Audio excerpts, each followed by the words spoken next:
We talked a lot about practical things that anybody can do. As I said in the first episode, I want to differentiate just feeling down from severe depression, which is a chemical thing, which people battle with, and it's very severe. They can't control their emotions, and so they rely upon medication. Well, this is not for that. However, as you can probably tell, anybody who does do the things we talked about this week will probably ease the likelihood of the severity of their bouts of depression, because they don't realize that so much of their life is being controlled or determined by what they eat, how much rest they get, physical exercise, and controlling their thoughts. And so what I want to conclude with is just this notion that you have to work with yourself, okay? You are your own best coach. You are your own best therapist. You have to work with yourself. But therapy is never pleasant. Just ask somebody who's been through it. You know, some of you guys know Lizzie, who's near and dear to me, and she had a spine surgery, and she went through physical therapy. And it's a very, very difficult, very painful, right? You're trying to get a body part to move again. In her case, her leg had, almost paralyzed. But the doctor said, no, that feeling will start to be restored. But almost immediately muscle starts to atrophy and all that. So the physical therapists go in and they do the basic stuff, right? Basic movements, nothing too severe. And then as they go on, it gets harder and so on until that person eventually gets back to some state of normalcy. But it's physical therapy. It takes time. Again, at the outset, very painful, very difficult, and the movements are very simplistic. Same thing here. When it comes to feeling down, if that's something that you continually deal with, we want to be proactive. So you have to work with yourself. You're your therapist. So keep things relatively simple. It's going to be painful because you're going to learn new habits. Learn new habits of thought, new habits of dealing with yourself. But you must work with yourself. I want to encourage you not to try and rely upon other people. Am I saying that's wrong? Absolutely not. We got to get you to the place of life domination, which means we got to get you away from just having to lean upon others or other things for relief and get you to rely more and more upon yourself, to know that no matter how bad things get, you have the confidence to know that you can deal with yourself, right? When you have a problem in the physical, like with a piece of technology or whatever, you don't know how to solve a problem, you often say, well, I'll figure it out, right? I'll figure it out. In other words, I don't need the help. I will figure this out.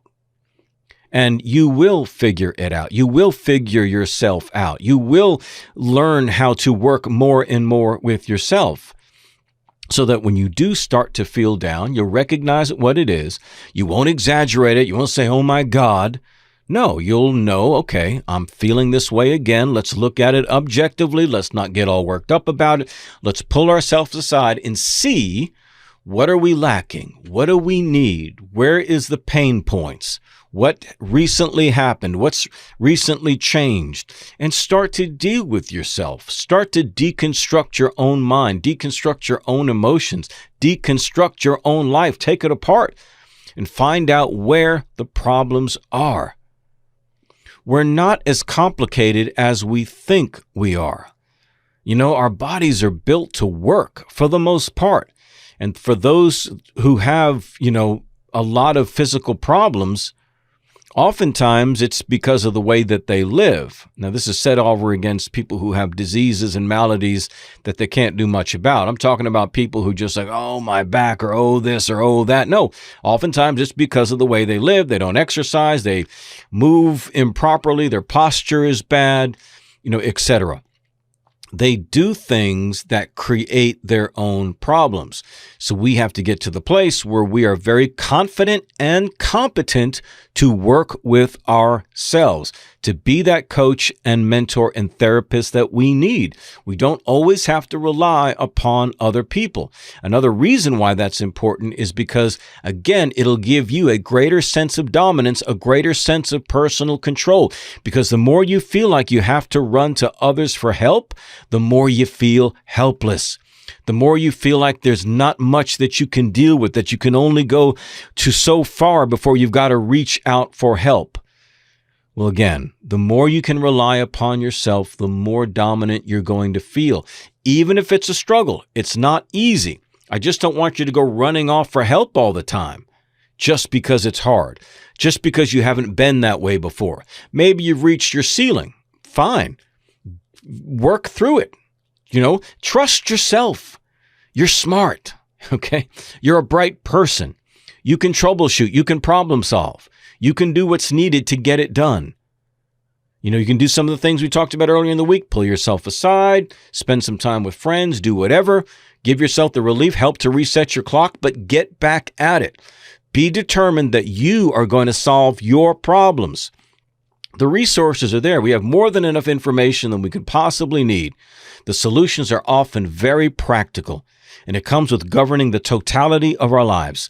Being proactive, not waiting until the emergency happens, not waiting until the crisis happens before we start to take steps to remedy these things. No, we live with the state of maintenance. We are always working in preventative sense. That's why, insurance companies usually will pay 100% of anything that's preventative. If you're going out there and you're getting your checkups and you're doing those things, man, insurance companies love to pay for more of that. Why? Because it helps to alleviate the big bills, when you end up in the emergency room or the hospital, right? So do things that are preventative. Keep yourself healthy all around, mentally and emotionally and physically. Do what's necessary. Pay the price. Learn what good nutrition means for you. Learn what exercise means for you. Learn what good rest means for you. Learn how to develop your mind in terms of the things we said earlier in the week about controlling that self-affirming individual dialogue, that monologue that you're having in your head. All of these things work together to create a stronger, more dominant you that is going to be less susceptible to seasons of anxiousness, stress, anger, sadness, and the like. Can you dig that? Hope you can.